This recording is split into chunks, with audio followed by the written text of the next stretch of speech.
Hi students, today we are going to discuss about first law of thermodynamics. We have discussed in the previous topic about this one, that is if some gas is there inside a system like this, and consider this gas is at some state, thermodynamic state like this. Suppose this gas is having thermodynamic variables as pressure, volume, temperature, PVT. We know each thermodynamic state is described by macroscopic variables. We call them macroscopic variables as thermodynamic variables. So here the thermodynamic variables that are going to describe the state of a system are nothing but pressure, volume and temperature are thermodynamic variables here. Suppose here the kinetic energy possessed by a the kinetic energy of the molecule as a whole is called as the internal energy of the system in the case of ideal gas only. So we know that internal energy of an ideal gas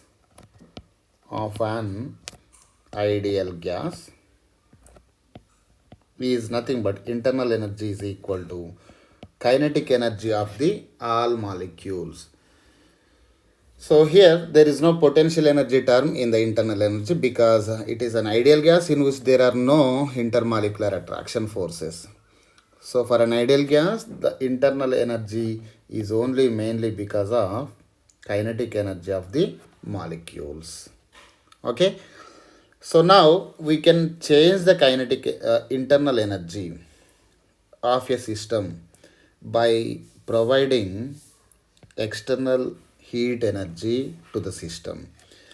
If you give heat energy to the system, if you supply heat energy to the system, this amount of heat energy will be utilized to increase the temperature of the body. If the temperature increases, random motion of the molecules increases. So kinetic energy increases. That means internal energy increases. Some part will be utilized to increase the internal energy. The delta Q amount of heat, Q amount of heat energy given to the system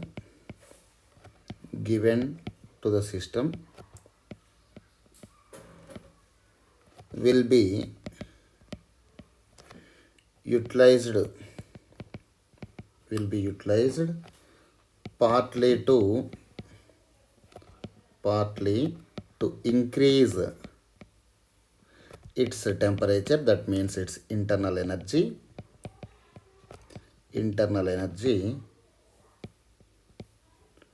and remaining part of heat energy will be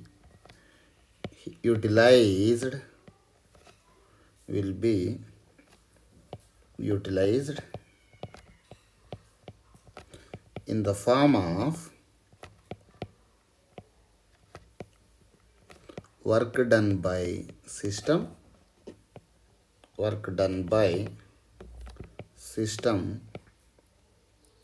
on the surroundings. So I will explain this now. See here, when some amount of heat energy is given to the system, this heat energy will be utilized to increase its temperature so as to increase its internal energy, and some amount of energy will be utilized to because of increase in its internal energy, and this system will undergo some expansion, thermal expansion. That means the piston will be moving upside.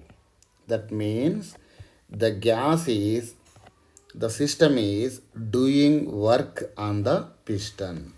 So the amount of heat energy given to the system will be utilized partly to increase its internal energy and partly to do work by the system on the surroundings. So in the mathematical form, So when the piston is moving upside means work is being done by the molecules. That is, work is being done by the system on the surroundings, so that the piston is moving upside. So in mathematical form, I can write like this as the amount of heat energy supplied is nothing but delta Q is equal to delta U plus delta W, dq plus dw, delta Q plus delta W.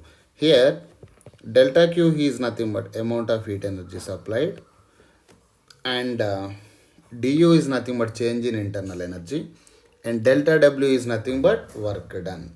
So here delta Q is nothing but heat energy supplied, heat energy, and delta U is nothing but change in internal energy, change in internal energy,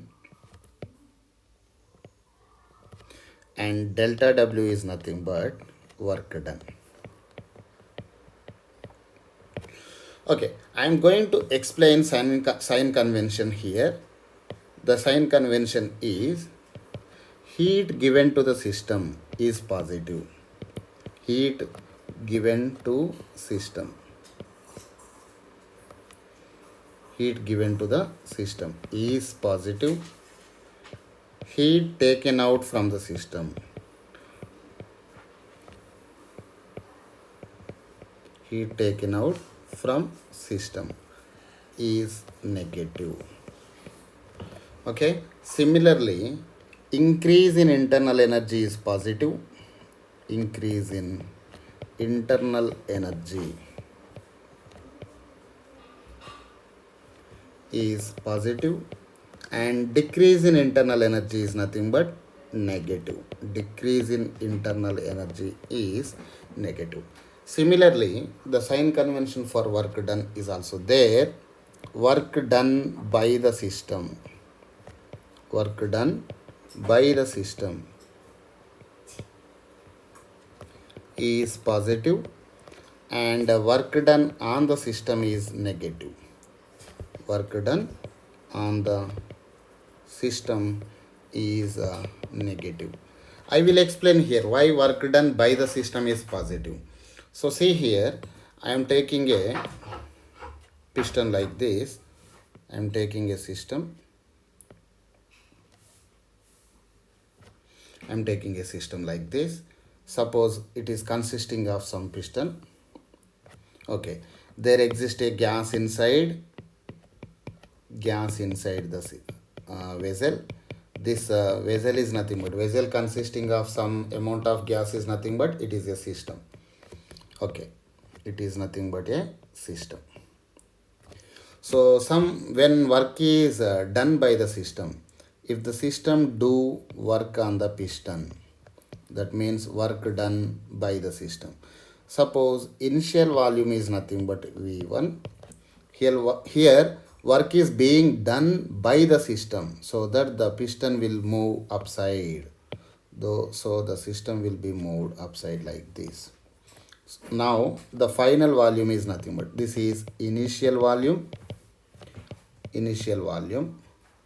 and final volume is nothing but V2.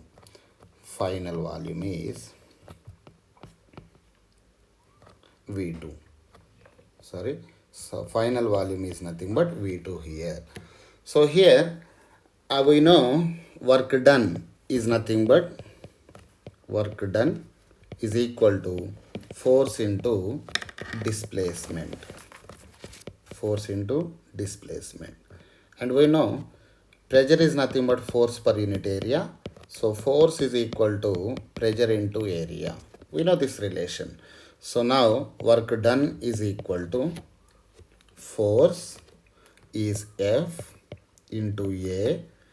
I have written force F equal to P into A, pressure into area, into displacement is nothing but, this is the displacement, vertical displacement. So the vertical displacement, initial height is, let us consider initial height is H1 and final height is H2 from the ground. So the displacement is H2 minus H1. So here work done is equal to pressure into area into length. Area into length is nothing but change in volume.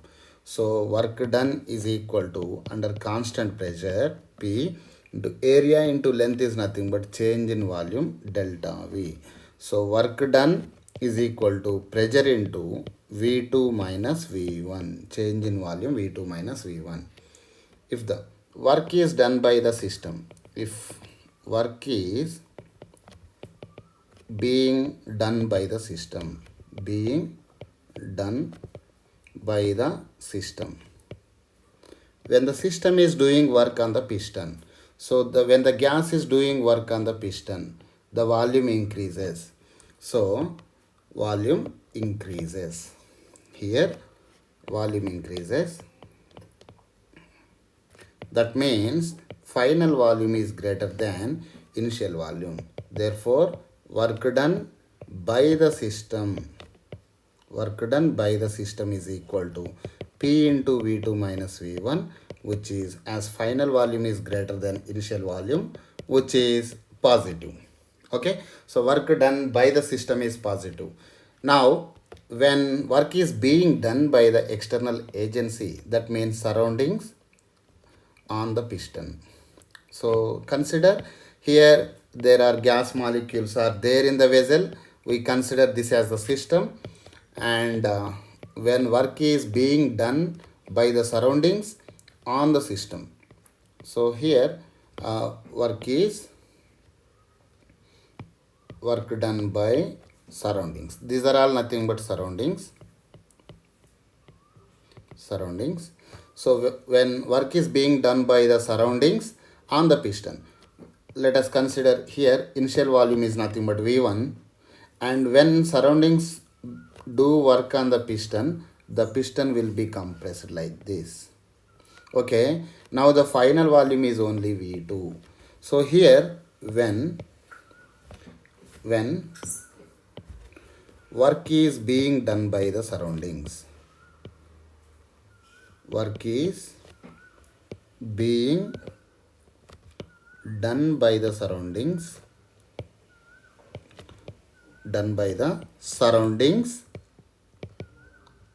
on the system. So work is being done on the system. So work done on the system is equal to P into V2 minus V1. And here, as surroundings are doing work on the system, so work done on the system is there. As V2 is less than, final volume V2 is less than V1. So here work done on the system, V2 is less than V1. So V2 minus V1 is negative. So work done on the system is negative here. So work done on the system is negative. Work done by the system is positive. So now we have concluded that work done is equal to P delta V. Now we can write first law of thermodynamics as, now first law of thermodynamics can be written as delta Q is equal to delta U plus delta W. This is first law of thermodynamics, we know. Now delta Q is equal to delta U plus delta W. Work done is nothing but delta W is nothing but P delta V. So this is an expression for first law of thermodynamics. Okay, if for constant volume process, for constant volume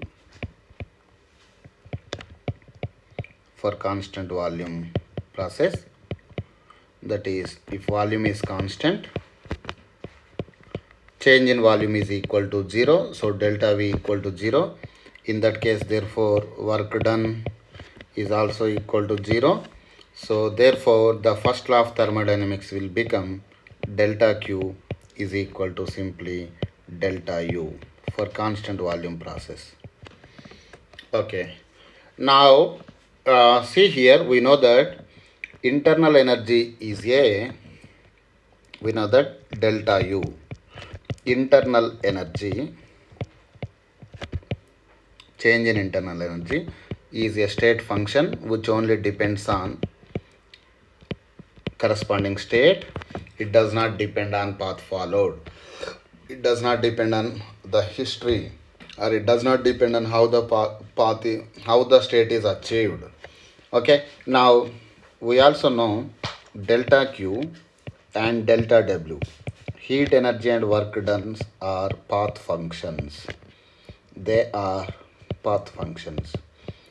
So we can rearrange this term as delta Q. We can rearrange this as delta Q minus delta W is equal to delta U. That is the subtraction of work done, and work done from heat energy is nothing but internal energy. So this internal energy is a state function now. So the combination of heat energy and work done may be a state function like this. Delta Q minus delta W is a state function, whereas individuals, delta Q is path function and delta W is also path function. Now I am going to define a specific heat capacity. We have already discussed about specific heat capacity. Specific heat capacity. Here the specific heat capacity is defined as amount of energy, heat energy, amount of heat energy required for unit mass substance,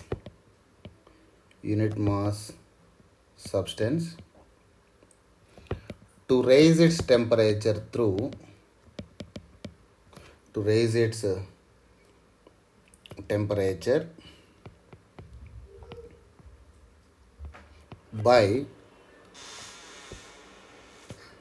1 Celsius degree is called specific heat capacity. Is called specific heat capacity, and the formula is given by specific heat capacity S is equal to dQ by m delta T. We know if m equal to 1, delta T is equal to 1 for unit mass substance, and for unit raise in temperature, simply S is equal to specific heat capacity is equal to amount of heat energy required. So here the units for specific heat capacity are, energy is nothing but joule. For mass, SI system of units are kg. For change in temperature, the SI system of units are Kelvin. So units are joules per kg per Kelvin. So this is the definition of specific heat capacity when the amount of substance is given in terms of grams or kilograms. But in the case of gases, the amount of substance may be given in number of moles. In that case, if amount of substance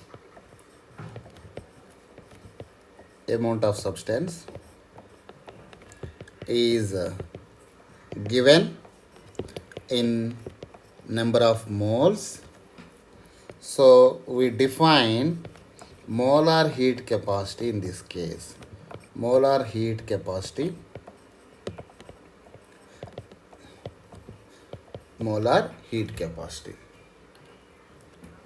okay. So here the molar heat capacity can be defined as amount of heat energy required for 1 mole of substance. Instead of unit mass, we keep 1 mole of substance. 1 mole of substance to raise its temperature by 1 Celsius degree is called molar heat capacity.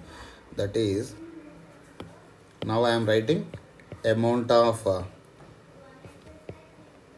heat energy required,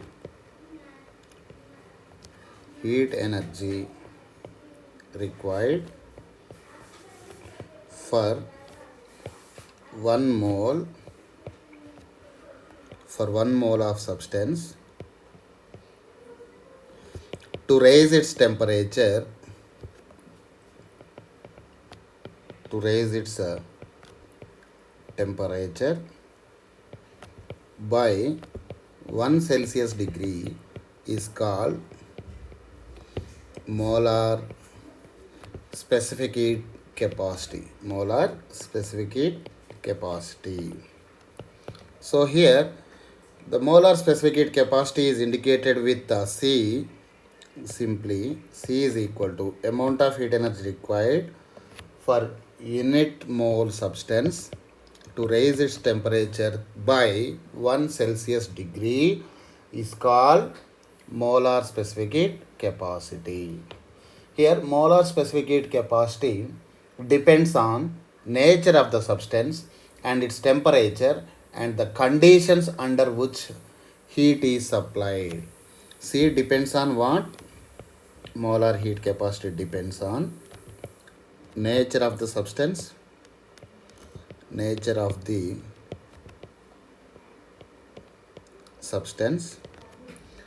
its temperature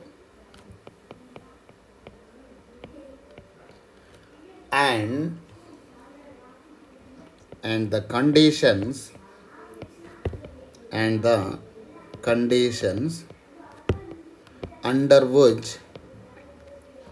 under which heat is supplied. So here we are going to see the different conditions under which heat energy is being supplied to the system. Now first one is we are going to discuss about molar heat capacity. Molar heat capacity or molar specific heat capacity at a constant volume, at constant pressure, or later we will discuss about constant volume process. At constant pressure, Cp is nothing but amount of heat energy required per unit mass substance per unit mole substance to raise its temperature through 1 Celsius degree at constant pressure is called molar heat capacity at constant pressure. And also now I am going to define molar heat capacity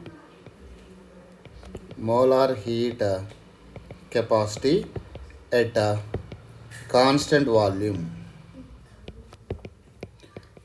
Constant volume is defined as Cv is equal to amount of heat energy required for unit mole substance to raise its temperature by 1 Celsius degree at a constant volume. These two are the molar heat capacities at different conditions. By keeping the pressure as constant, we supply heat energy to the system. And in next case, by keeping the volume as a constant, we supply heat energy to the system. Okay, now specific heat capacity of water. We define calorie. 1 calorie, the definition of 1 calorie is nothing but 1 calorie. Calorie is the unit of energy. 1 calorie is defined as 1 calorie is defined as the amount of energy, amount of heat energy or amount of heat required to raise the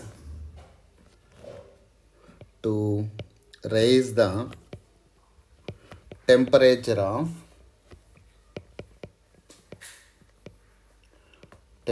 of 1 gram of water, 1 gram of water by 1 Celsius degree is called as the calorie. 1 calorie is defined as the amount of heat energy required to raise the temperature of 1 gram of water by 1 Celsius degree is called as the calorie. Now I am going to obtain the relation between specific heat capacities. Now relation between specific heat capacities, molar specific heat capacities, relation between specific heat capacities. Okay, we will give you overbrief here. Cp minus Cv is equal to simply Nr. for n moles of gas. For n moles of gas. And for 1 mole of gas, Cp minus Cv is equal to simply R. Okay. Now, we are going to prove this relation here. So, first of all, I am taking, we know that from first law of thermodynamics, we know from first law of thermodynamics,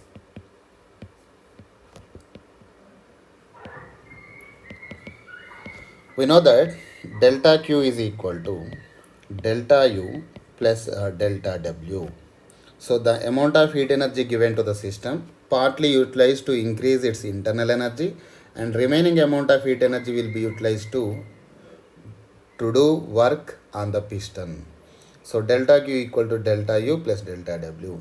So we can write delta W as P delta V. So delta Q is equal to delta U plus P delta V.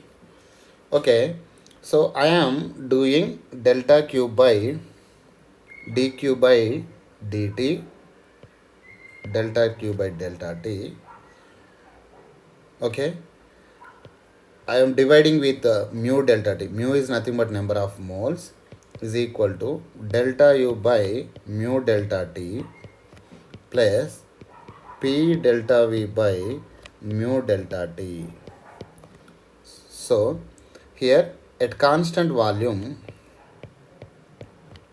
I am applying constant volume principle here. Delta Q by mu delta T at constant volume is equal to delta U by mu delta T at constant volume plus P delta V by mu delta T at constant volume. As the volume is constant, change in volume is equal to 0. As V is equal to constant, so change in volume is equal to 0.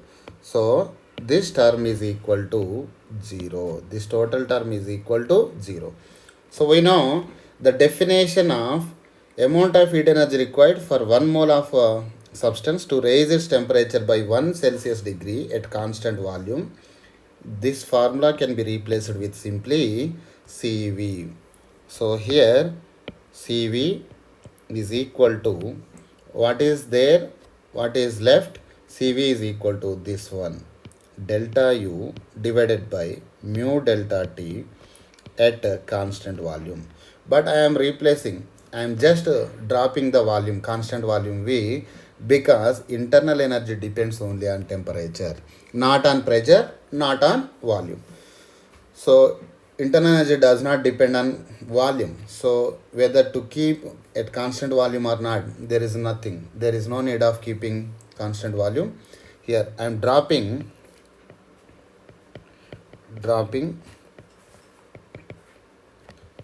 subscript V as internal energy does not depend on volume, it only depends on temperature. We have discussed already in the previous lectures. Okay, so I am just dropping the subscript V here. So let us consider this is equation number 1. Now we know delta Q is equal to delta U plus P delta V. So I am dividing both sides with mu delta T. So delta U by mu delta T plus PdV by mu delta T. Applying subscript P on either sides of the equation. Okay. So now dq by mu delta T at constant pressure is nothing but Cp. Cp is equal to delta U by mu delta T. Here I am dropping this subscript P here because internal energy depends only on temperature, not on pressure, not on volume. So here delta U divided by mu delta T plus what is there? P delta V by mu delta T at constant pressure. Okay, from above expression, delta U by mu delta T is nothing but simply Cv. So we can replace with CV. So Cp is equal to Cv plus P delta V divided by mu delta T at a constant pressure. We know from ideal gas equation, what is ideal gas equation? What is equation of state here? The equation of state, we have known that PV is equal to mu RT, where P is nothing but pressure, V is volume, mu is nothing but number of moles of the gas, R is nothing but universal gas constant, and T is temperature. PV is equal to mu RT. At constant pressure,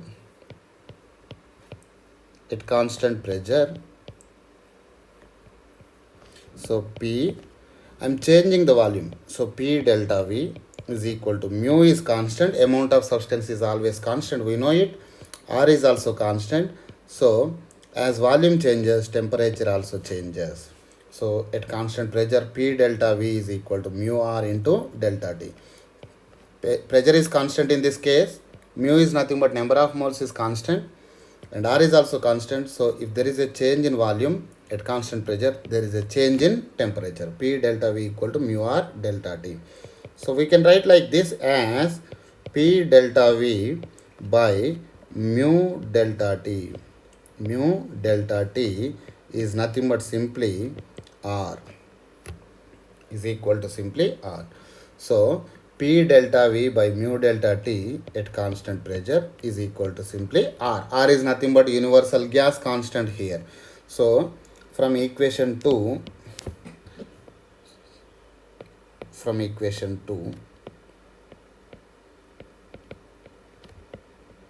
we can conclude that Cp is equal to Cv plus P delta V by mu delta T is nothing but simply R. So Cp minus Cv is equal to R. Finally, we arrived at the equation Cp minus Cv equal to R. That is the relation between specific heat capacities at constant pressure and volume. So here Cp is always greater than Cv. Why Cp is always greater than Cv? In the case of constant volume, at constant volume, see here, at constant pressure, I am writing equation, at constant pressure and at constant volume. I am writing like this, constant volume and constant pressure. At constant volume, the amount of heat energy given to the system totally utilized to increase its internal energy only.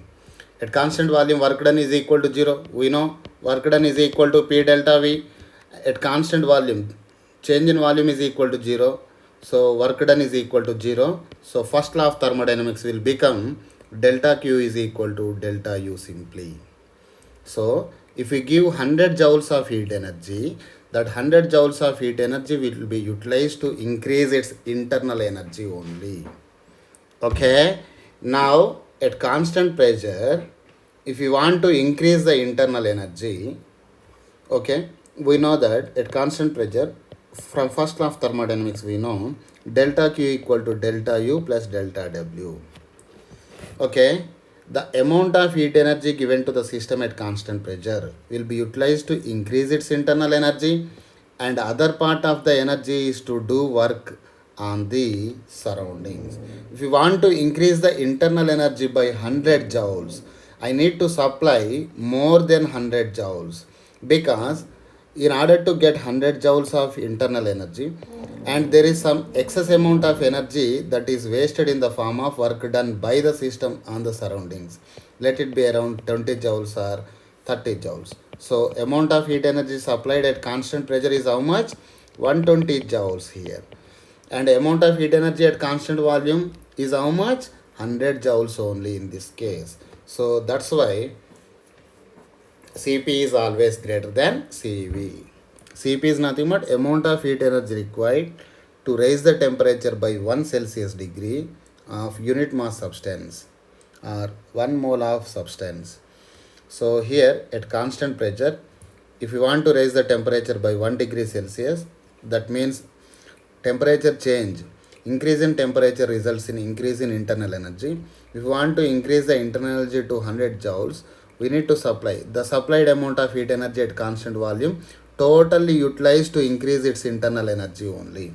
Whereas in the case of constant pressure process, the amount of heat energy required given to the system utilized to increase its internal energy as well as work done by the system on the surroundings.